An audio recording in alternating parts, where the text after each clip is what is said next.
So now I'm going to switch to the other envelope type, which is the DADSR.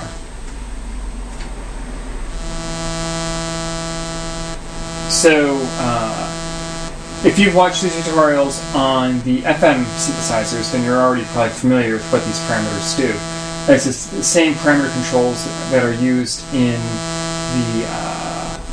controlling the modulator are used for controlling the DADSR output envelope.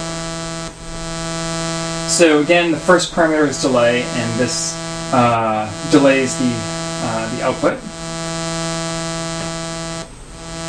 So if I adjust this up, you can see how the note doesn't start playing until after the trigger point for the amount of seconds indicated by delay. So I'm going to bring this back down to 0.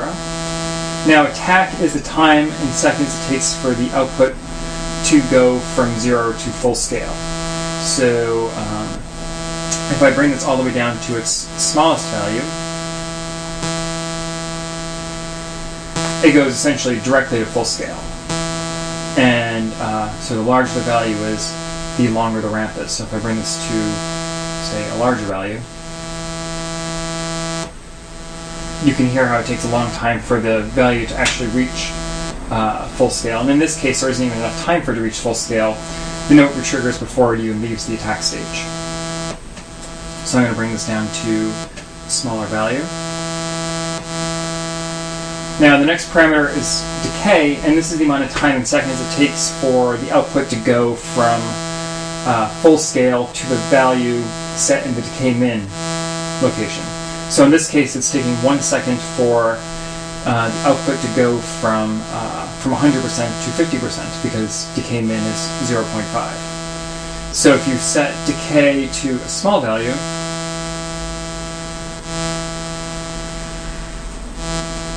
you can hear how the envelope decays very quickly from 100% to 50%.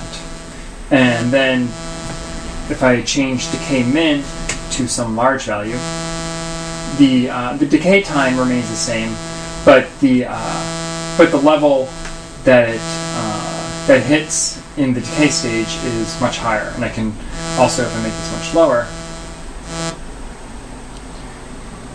Now the smallest value you can make this is 0.001 for decay min, and what this essentially does is essentially kills all the outputs, so that way you have just a simple attack decay envelope in this case. So I'm going to bring decay min back up to some middle value around 0.5. So now the next value is sustain, and this is the amount of time in seconds that the that the output is held at the decay min value. So right now, it's not being held at decay min value for any time at all. But if I raise this up, now you can hear that the output is being sustained at about half volume for 1.19 seconds. So I'm going to lower this value down a little bit. And now the last parameter is for controlling the envelope is release. And this is the amount of time it takes for the output to go from the decay min value to 0.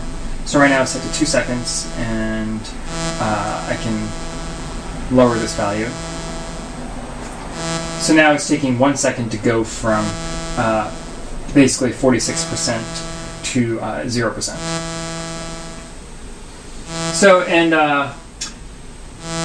and then the last two parameters are are vol and pan, and these are the same as what I explained for the exponential envelope. And you should also be aware that these parameters are shared across both envelopes.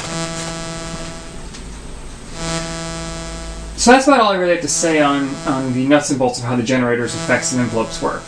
Now that you have the basics, it really just comes down to experimentation to see what sorts of sounds you can get out of PSPSeq. And now that you're also practicing how to control parameters, it's a lot easier to quickly modify synthesizers and listen to changes in the sound. I would also highly recommend looking at how sounds are constructed in the demo songs. I'm also going to explain in a little bit how you can actually capture sounds from the demo songs and use them in your own songs by using the preset functionality.